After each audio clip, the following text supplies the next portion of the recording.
The small town of Ravenwood is one of those places where time seems to have stopped. Surrounded by dense forests and mist-covered mountains, its cobblestone streets and colonial-style houses exude an aura of superficial tranquility. Residents know each other by name and there is a feeling of strong community among them, although marked by ancient secrets and superstitions that resist the advancement of time. Ravenwood is known for its history rich in inexplicable events and dark legends. It is said that the city was founded by Puritan colonists in the 17th century, fleeing religious persecution in Europe. Since then, stories of ghostly apparitions in the surrounding forests and unexplained events on full moon nights have kept the aura of mystery surrounding the town alive. The silent streets at night hide secrets whispered only in hushed voices at the city's social gatherings. The oldest residents keep stories of encounters with the supernatural and legends that are passed down from generation to generation.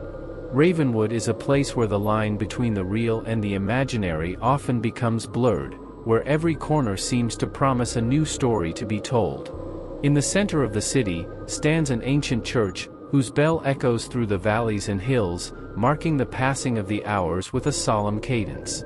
It is there that Reverend Moore, a man of unshakable faith and deep convictions, led his congregation with sermons that oscillate between hope and warning against the evil forces he believes lurk in the shadows. As Ravenwood prepares to host another night of Halloween, residents are preparing for festivities that mix celebration and caution. The children's smiles mix with nervous looks from the elderly, aware of the dark stories that circulate about witches' nights spent in the city. In this environment full of history and mystery, the event that would forever change life in the small town is about to reveal itself, challenging entrenched opinions and testing the limits of what is possible to understand about the world around us. Introduction of main characters. Reverend Jonathan Moore is an imposing figure in Ravenwood, known for his unwavering devotion to faith and his firm conviction in the existence of supernatural evil. He is respected and followed by many in the community, especially those who share his beliefs about demonic possession and exorcisms. His presence is marked by a solemn seriousness and a penetrating gaze that reveals a depth of knowledge about the occult. Reverend Moore is seen as a spiritual guide by some and as a religious fanatic by more skeptical others, but his determination to protect his congregation and fight evil is undeniable. Emily White is a young woman from Ravenwood, known for her quiet and introspective nature. She has always been an exemplary student and a devoted daughter, but recently began exhibiting alarming behaviors that worried her parents and the community. Unexplained physical manifestations and abrupt personality changes led to the suspicion that she might be possessed by evil forces. Her silent presence and eyes that seem to hold disconcerting secrets leave many wondering about the truth behind her condition. The local prosecutor, David Lawson, is a pragmatic and skeptical man who views the world through the lens of reason and science. He is known for his ability to argue with logic and solid evidence, always seeking rational explanations for events that defy common understanding. In the case of Emily White, he is quick to point to medical diagnoses of schizophrenia and psychological disorders as the true cause of the young woman's disorders. His presence in the story promises an intense conflict between belief and skepticism, raising questions about what is really at stake in the case. Reverend Moore's defense attorney is Daniel Evans, a man known for his ability to defend complicated cases with a mix of legal strategy and personal convictions. He sees Emily White's case as an opportunity to defend not only his client, but also religious rights and freedom of spiritual practice. Evans is a determined and shrewd lawyer whose commitment to Moore's cause leads him to delve deep into investigating the mysterious circumstances surrounding the young woman's condition. His presence in the case promises to bring to light debates about faith, science, and the role of justice in a supernatural context. The atmosphere in Ravenwood gradually transforms as rumors about Emily White spread across the town like an ominous fog. On the city's quiet corners, worried whispers replace the usual cordial greetings. The houses, lit by flickering candles at night, seem to harbor dark secrets behind their closed windows. As the wind whispers through the ancient trees of the forest that surrounds Ravenwood, a feeling of restlessness hangs in the air. The night sounds become more acute and the starry sky seems to silently observe the events unfolding below. Residents begin to avoid certain streets after dark, fearful of the moving shadows and indistinct figures that seem to lurk at dark crossroads. The church, which normally served as a beacon of hope, now echoes with an eerie echo in the night. The candles that illuminate the altar seem to cast dancing shadows that conjure grotesque images in the minds of the faithful.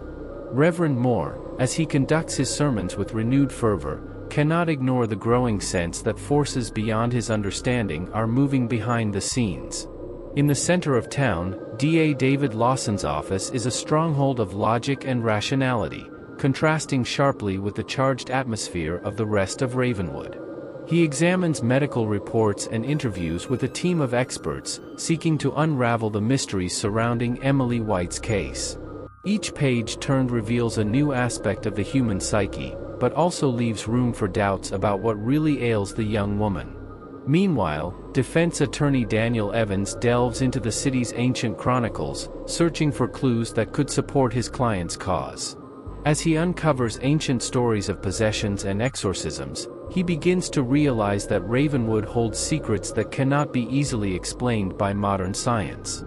Emily White, a model student and beloved member of the Ravenwood community, began exhibiting worrying signs of changing behavior. Her parents, initially perplexed and worried, noticed that she was becoming a recluse, avoiding the social contact that had previously come so naturally to her. However, what alarmed his family and friends most was his sudden change in temperament. Emily, who had always been calm and patient, began having inexplicable outbursts of anger. During a party at a friend's house, she retreated to the garden and was seen talking to herself in an agitated manner, as if she were involved in an intense argument with an unseen presence. Furthermore, her conversations became disjointed and she began mentioning inexplicable experiences that haunted her at night. These episodes of strange behavior intensified over the next few days. Emily began to have recurring nightmares, waking up in the middle of the night screaming and desperately asking for help. Her parents, concerned about their daughter's mental health, sought medical help, but tests revealed nothing more than mild insomnia and anxiety, insufficient to explain the drastic changes in her psychological state. As the community watched with growing apprehension, some began to suggest that Emily was possessed by an evil entity, an explanation that found favor with the more superstitious. Meanwhile, Reverend Moore, aware of Ravenwood's ancient stories of supernatural manifestations, began to consider the possibility of true demonic possession, preparing to confront the unknown with a mixture of faith and determination. The rise of Emily White's disturbing signs cast a shadow over the sleepy town of Ravenwood, triggering a series of events that would challenge the community's beliefs and test the courage of those seeking to unravel the mystery behind the young woman's transformation. As the disturbing signs in Emily White's behavior became more evident, a wave of concern swept through the quiet community of Ravenwood. Emily's parents, initially hopeful that their daughter's symptoms were temporary, found themselves increasingly perplexed and distressed as the episodes intensified. At school, where Emily had always been an exemplary student, teachers noticed her drop in academic performance. Her attention seemed to wander during classes and her rehearsals, which had previously been impeccable, were now filled with disjointed thoughts and distracting references. Her classmates, who had previously admired her for her calmness and ability to help others, now watched her with concern and discomfort. The Ravenwood community, known for its strong cohesion and mutual support, has not been immune to the growing mystery surrounding Emily. In local shops and cafes, whispered conversations replaced the usual lively chats. The older residents, who had witnessed unexplainable events over the years, began to whisper about the possibility that Emily was facing something beyond human understanding.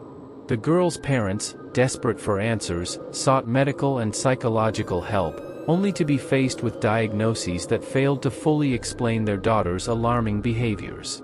Meanwhile, news of the case began to spread beyond the limits of Ravenwood, attracting the attention of curious and skeptics who doubted the veracity of the reports.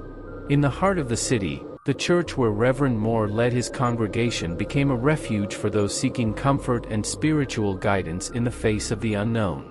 As they prayed for Emily and her family during church services, the Reverend felt the increasing pressure of his pastoral responsibility, aware that the challenge he faced could test his faith and convictions like never before. Thus, the mystery surrounding Emily White not only sparked growing concern in the Ravenwood community, but also set the stage for an inevitable clash between belief and rationality as events unfolded toward a conclusion no one could have predicted. After a series of rigorous assessments and consultations with specialists, the medical team responsible for Emily White's case reached a worrying initial diagnosis: schizophrenia. Doctors observed signs of delusions, auditory hallucinations, and disorganized behavior that characterized this complex psychiatric condition. Emily's parents, devastated by the news, tried to understand how their daughter, once so balanced and loving, could be facing such a serious mental illness. Additional appointments were scheduled as doctors explored treatment options to help manage the symptoms and offer the young woman some relief. Meanwhile, in the Ravenwood community, news of the diagnosis spread quickly. Some residents, inclined to superstition and the town's ancient stories, saw the medical diagnosis as confirmation of their suspicions about the supernatural nature of the events surrounding Emily. Others, more skeptical, still sought explanations based on modern science and psychiatry. Reverend Moore, faced with a diagnosis of schizophrenia, faced a moral and spiritual dilemma. He continued to firmly believe in the possibility of true demonic possession, a belief that directly clashed with the medical explanation offered. As he ministered to his congregation, his words carried an added weight of uncertainty and questioning about the limits of faith and human understanding. While the diagnosis of schizophrenia was presented as a rational explanation for Emily's symptoms, the truth about what really ailed the young woman remained shrouded in mystery. Emily White's parents, despairing over her schizophrenia diagnosis and the disturbing events that continued to haunt their daughter, decided to seek help beyond conventional science. Knowing the reputation of Reverend Jonathan Moore in Ravenwood, a man respected for his firm convictions about supernatural evil and his experience in dealing with cases of an inexplicable nature, they arranged a meeting with him at the modest parsonage. In the gloomy evening of that afternoon, the Reverend's residence was lit only by candles, creating dancing shadows on the stone walls. Emily's parents were greeted with warmth and compassion by the Reverend, whose serious countenance and deep blue eyes conveyed a mixture of hope and apprehension. Sitting around a rustic wooden table, the parents shared harrowing details about Emily's increasingly disturbing behavior. They mentioned the episodes of inexplicable rage, the nightmares that haunted her, and the voices she insisted on hearing, voices that seemed to whisper dark secrets in her ear. Reverend Moore listened intently, pondering the parents' words and the evidence presented. He knew well the ancient stories of Ravenwood, the accounts of demonic possession and the exorcisms performed to free tormented souls. Despite his theological training and his unshakable faith, he was not a man given to illusions or unfounded superstitions. After a long conversation, the Reverend offered his own perspectives, reminding parents that in many cases, the line between serious mental illness and supernatural manifestations could be blurred and difficult to discern. However, he committed to visiting Emily, offering his blessings and the promise of heartfelt prayers for the young girl's peace and healing. The parents, torn between hope for a miracle and the need for practical solutions, thanked the Reverend for his compassion and support. As they left the parsonage that night, they carried with them a mix of complex emotions: uncertainty about Emily's future, the conflict between science and faith, and a determination to do whatever was necessary to help their daughter find peace again. Thus, the search for answers and solace in the small town of Ravenwood intensified, as events continued to unfold toward an outcome that would challenge not only individual beliefs, but also the very essence of the community.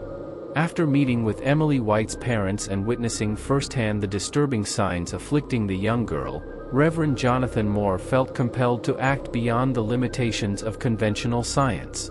Aware of the consequences of his decision and guided by his unshakable faith, He decided it was time to perform an exorcism to try to free Emily from what he believed to be true demonic possession. On a gloomy afternoon, within the hallowed walls of Ravenwood Church, the Reverend called a meeting with Emily's parents, along with some dedicated members of his congregation. He explained his convictions, based not only on theology, but also on his experience with the supernatural over the years. For him, Emily's case was not just a matter of medical diagnoses, but a spiritual battle that required a spiritual approach. Meanwhile, prosecutor David Lawson, a man of law and science, was in his office reviewing medical reports and consulting experts. For him, the diagnosis of schizophrenia was clear and based on solid evidence, while the idea of an exorcism was purely superstitious and without scientific foundations.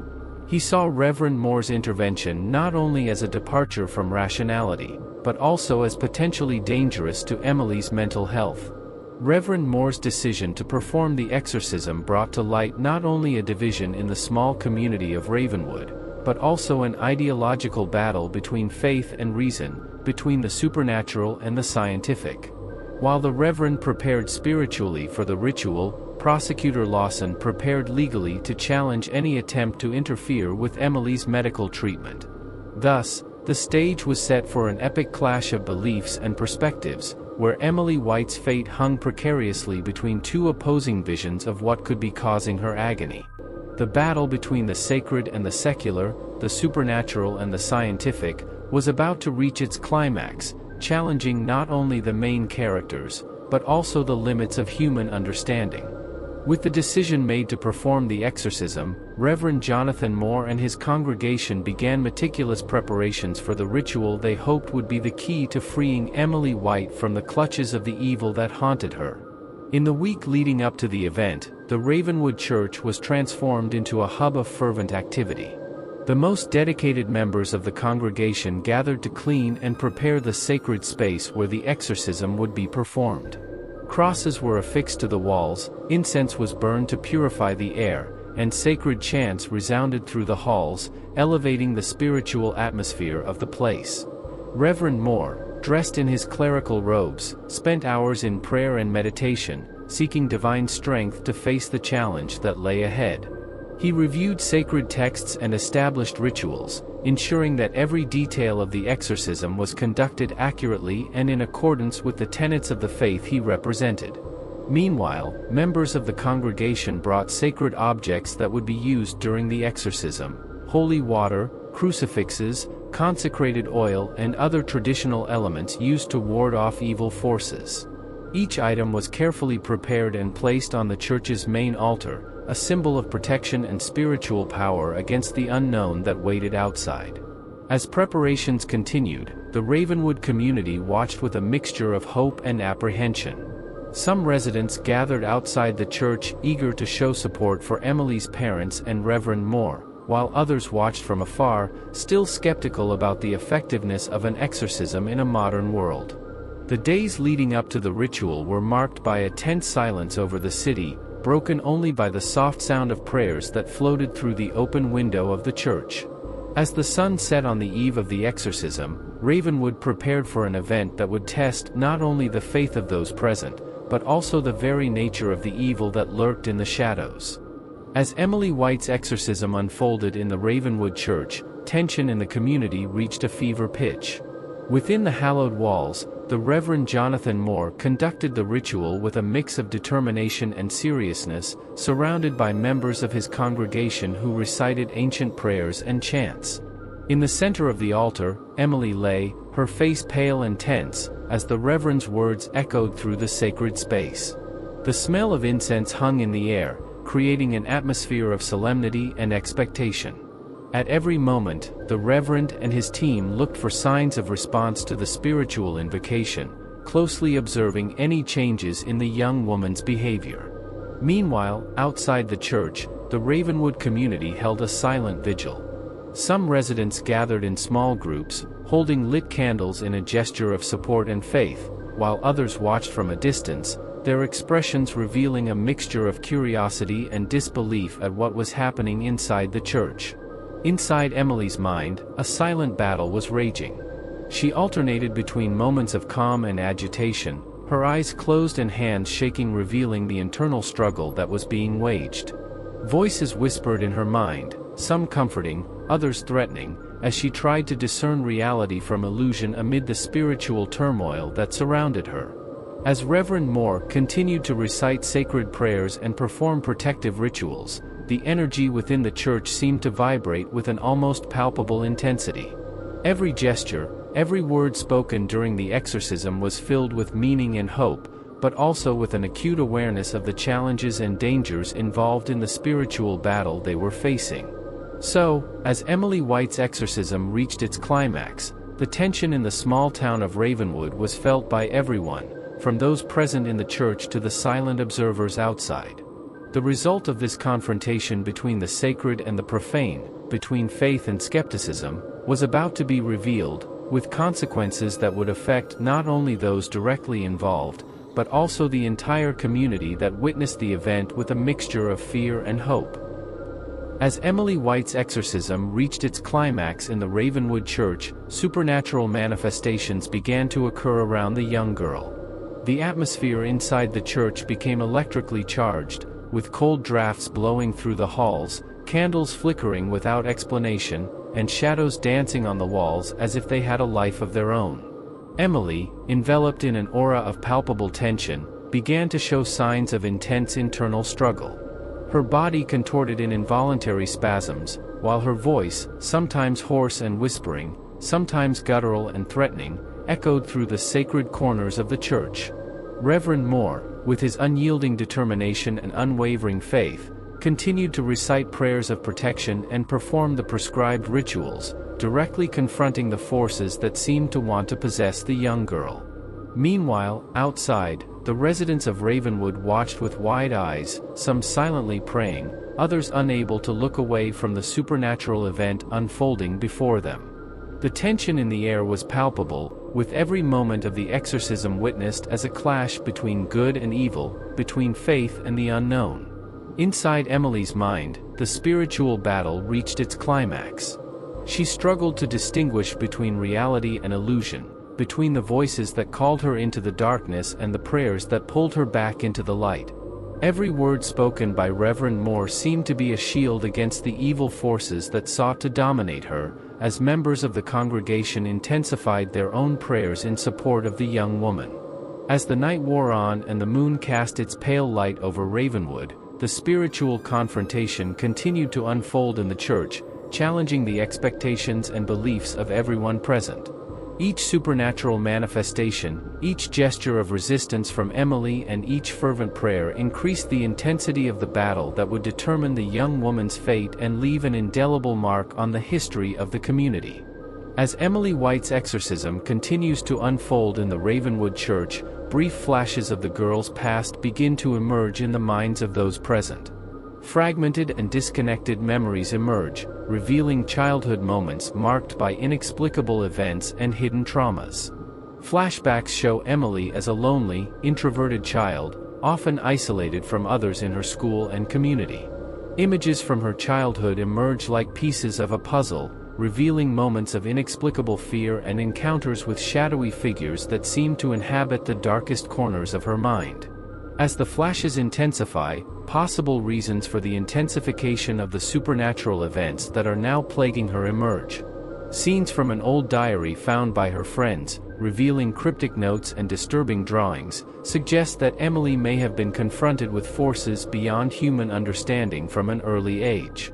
Emily's parents, as they watch the exorcism in anguish, begin to connect the dots between these fragmented memories and their daughter's increasingly erratic behavior. They are led to question whether there is a purely psychological explanation for what they are witnessing or whether there is truly a supernatural influence at play. Meanwhile, prosecutor David Lawson, a man of law and rationality, continues to search for answers within the realm of science. He reviews medical reports, consults psychological experts, and gathers evidence to argue that Emily's episodes are symptoms of a deep psychological condition, such as schizophrenia, that requires clinical, not spiritual, treatment. As Emily White's exorcism continues to cause a stir in the Ravenwood community, prosecutor David Lawson steps up his efforts to present a compelling case based on science and medicine. In a tumultuous press conference, Lawson defends his position in front of local and national media. With a straight face and firm voice, Lawson begins his argument by explaining that the symptoms Emily displays are consistent with well-documented psychological disorders such as schizophrenia. He cites detailed medical reports, clinical observations, and testimony from mental health experts to support his position that what is occurring to Emily is a health issue that requires appropriate medical treatment and not a spiritual phenomenon. The prosecutor explains that while he understands the deeply held beliefs in faith and spirituality that many in the Ravenwood community may have, it is their and the authorities' responsibility to ensure that decisions affecting Emily's life and well-being are based on scientific evidence, solid and in the best interests of the patient. During the press conference, Lawson answers questions from reporters and faces criticism from exorcism advocates, maintaining his position with a mix of legal diplomacy and ethical firmness.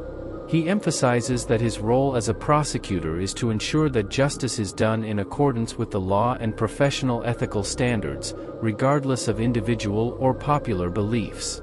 Meanwhile, tension in the city rises as citizens divide opinions about Emily's fate and the validity of the exorcism. Some vigorously support prosecutor Lawson, trusting modern science to guide Emily's treatment, while others remain steadfast in their faith in the spiritual power of the exorcism conducted by Reverend Moore. As the debate over Emily White's fate continues to divide Ravenwood, Reverend Jonathan Moore's defense attorney, Richard Thompson, springs into action to defend the validity of exorcism as a practice protected by religious freedom guaranteed by the Constitution. In an emotionally charged press conference, Thompson stands alongside Reverend Moore and the Ravenwood Church congregation, forcefully arguing that Emily's exorcism is a legitimate exercise of her fundamental religious beliefs. He invokes the constitutional right to freedom of religion, highlighting that the church and its leader have the right to carry out traditional religious practices without undue interference from the state or secular authorities. Thompson also points to legal precedents that recognize exorcism as a form of religious ritual protected under the First Amendment, ensuring that the government cannot impose excessive restrictions on how religious beliefs are practiced as long as they do not infringe on the rights and safety of others. While facing questions from the press and criticism from opponents of the exorcism, the defense attorney emphasizes that protecting religious freedom does not mean ignoring legitimate concerns for Emily's health and well-being. He assures that Reverend Moore and his team are committed to ensuring that the exorcism is conducted with the highest level of pastoral care and respect for the ethical and religious guidelines established by the Church. As the defense attorney articulates his position, the public hearing of the legal and moral debate over Emily's exorcism continues to echo through the streets of Ravenwood. The community is divided between those who fervently support freedom of religious practice and those who question the limits of that freedom when faced with health and safety concerns. As the exorcism intensifies in Ravenwood, unexpected events begin to reveal deeper layers of Emily White's situation. During the climax of the ritual, the hoarse, distorted voice emanating from Emily is no longer just a manifestation of her suffering, but appears to have a distinct and terrifyingly conscious origin. Those present in the church witness inexplicable events, objects moving without explanation, shadows that seem to writhe on the walls, and an evil presence that manifests itself more and more intensely. As Reverend Moore and his team struggle to contain the spiritual turmoil, disturbing revelations begin to emerge.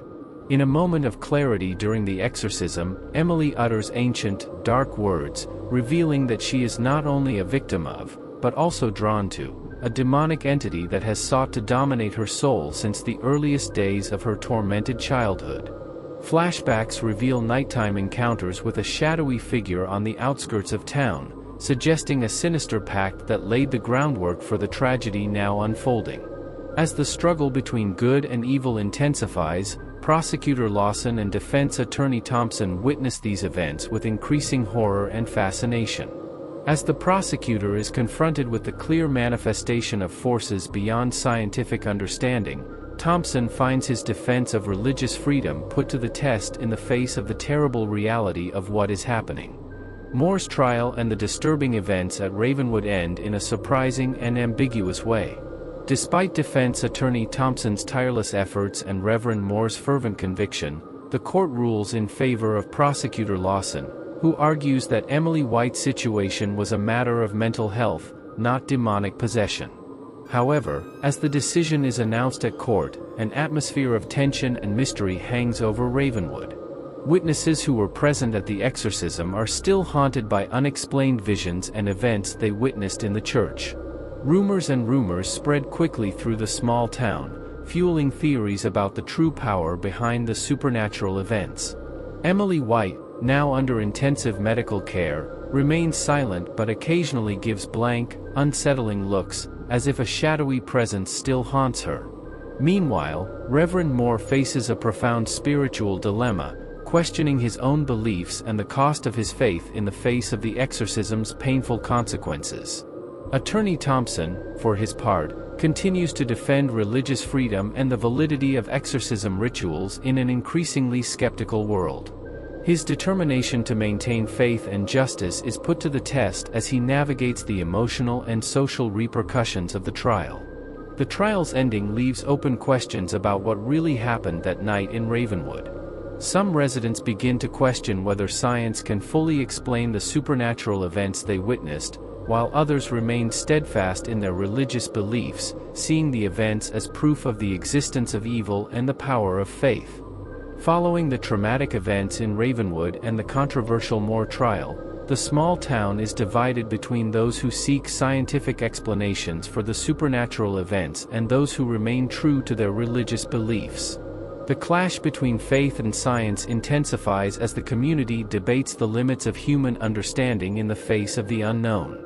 Prosecutor Lawson firmly defends the position that Emily White was suffering from a psychological condition, highlighting the importance of modern medicine and psychiatry in understanding mental disorders.